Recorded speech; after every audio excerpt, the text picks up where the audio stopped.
श्रावण सोमवार की कथा। श्रावण सोमवार की कथा के अनुसार अमरपुर नगर में एक धनी व्यापारी रहता था।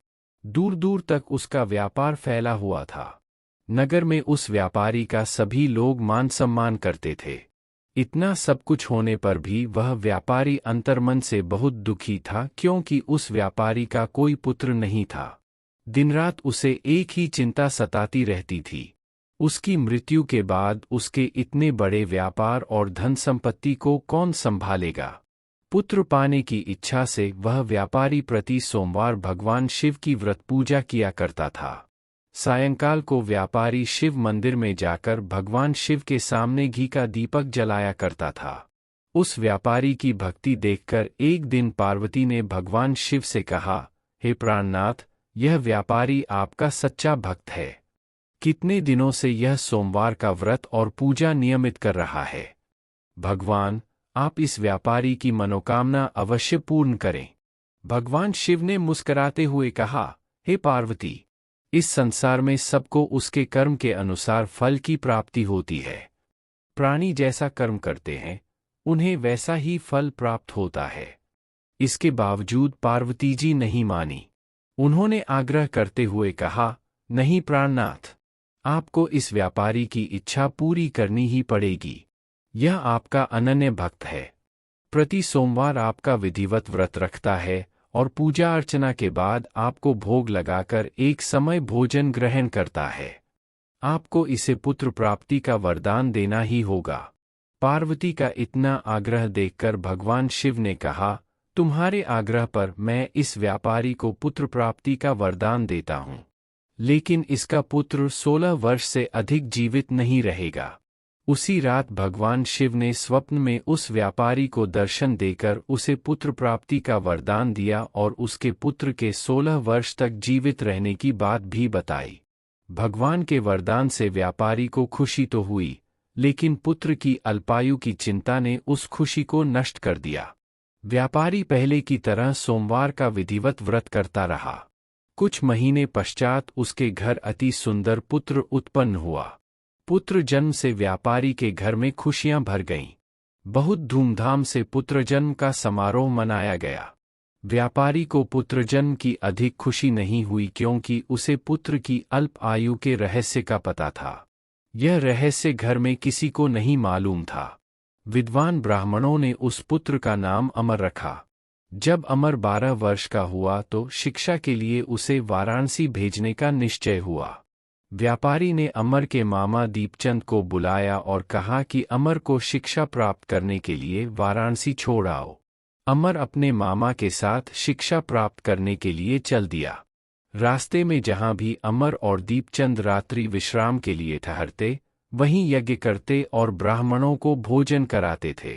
लंबी यात्रा के बाद अमर और दीपचंद एक नगर में पहुंचे। उस नगर के राजा की कन्या के विवाह की खुशी में पूरे नगर को सजाया गया था।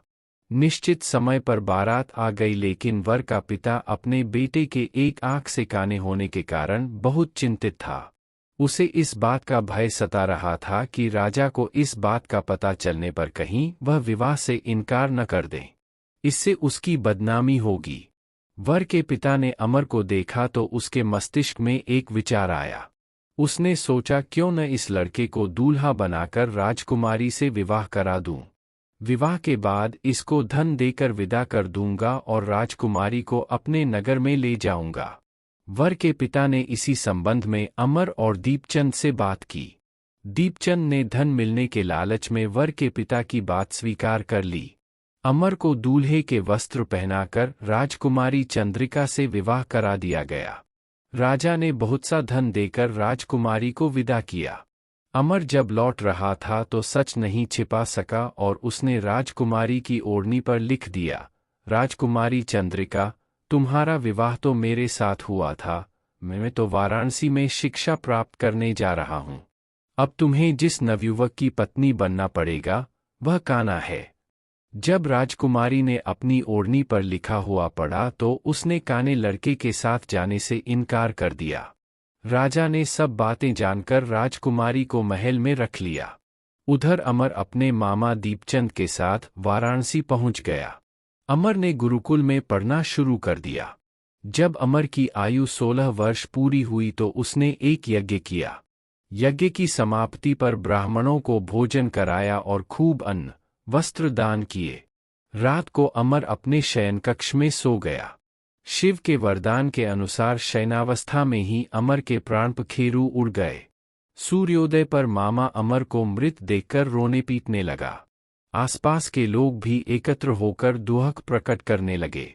मामा के रोने विलाप करने के स्वर समीप से गुजरते हुए भगवान शिव और माता पार्वती ने भी सुने। पार्वती जी ने भगवान से कहा, प्राणनाथ, मुझसे इसके रोने के स्वर सहन नहीं हो रहे। आप इस व्यक्ति के कष्ट अवश्य दूर करें।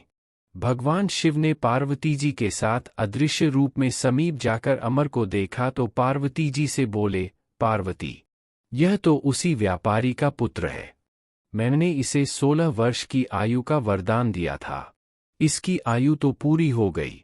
पार्वती जी ने फिर भगवान शिव से निवेदन किया, हे प्राणनाथ, आप इस लड़के को जीवित करें, नहीं तो इसके माता पिता पुत्र की मृत्यु के कारण रो रो कर अपने प्राणों का त्याग कर देंगे।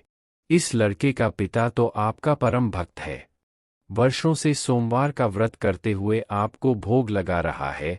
पार्वती के आग्रह करने पर भगवान शिव ने उस लड़के को जीवित होने का वरदान दिया और कुछ ही पल में वह जीवित होकर उठ बैठा। शिक्षा समाप्त करके अमर मामा के साथ अपने नगर की ओर चल दिया। दोनों चलते हुए उसी नगर में पहुंचे जहां अमर का विवाह हुआ था। उस नगर में भी अमर ने यज्ञ का आयोजन किया। समीप से गुजरते हुए नगर के राजा ने यज्ञ का आयोजन देखा। राजा ने अमर को तुरंत पहचान लिया। यज्ञ समाप्त होने पर राजा अमर और उसके मामा को महल में ले गया और कुछ दिन उन्हें महल में रखकर बहुत सा धन वस्त्र देकर राजकुमारी के साथ विदा किया। रास्ते में सुरक्षा के लिए राजा ने बहुत से सैनिकों को भी साथ भेजा। दीपचंद ने नगर में पहुंचते ही एक दूत को घर भेजकर अपने आगमन की सूचना भेजी। अपने बेटे अमर के जीवित वापस लौटने की सूचना से व्यापारी बहुत प्रसन्न हुआ। व्यापारी ने अपनी पत्नी के साथ स्वयं को एक कमरे में बंद कर रखा था। भूखे प्यासे रहकर व्यापारी और उसकी पत्नी बेटे की प्रतीक्षा कर रहे थे। उन्होंने प्रतिज्ञा कर रखी थी कि यदि उन्हें अपने बेटे की मृत्यु का समाचार मिला तो दोनों अपने प्राण त्याग देंगे। व्यापारी अपनी पत्नी और मित्रों के साथ नगर के द्वार पर पहुंचा। अपने बेटे के विवाह का समाचार सुनकर पुत्रवधू राजकुमारी चंद्रिका को देखकर उसकी खुशी का ठिकाना न रहा। उसी रात भगवान शिव ने व्यापारी के स्वप्न में आकर कहा, हे श्रेष्ठी, मैंने तेरे सोमवार के व्रत करने और व्रतकथा सुनने से प्रसन्न होकर तेरे पुत्र को लंबी आयु प्रदान की है। व्यापारी बहुत प्रसन्न हुआ। सोमवार का व्रत करने से व्यापारी के घर में खुशियां लौट आईं। शास्त्रों में लिखा है कि जो स्त्री पुरुष सोमवार का विधिवत व्रत करते और व्रतकथा सुनते हैं, उनकी सभी इच्छाएं पूरी होती हैं।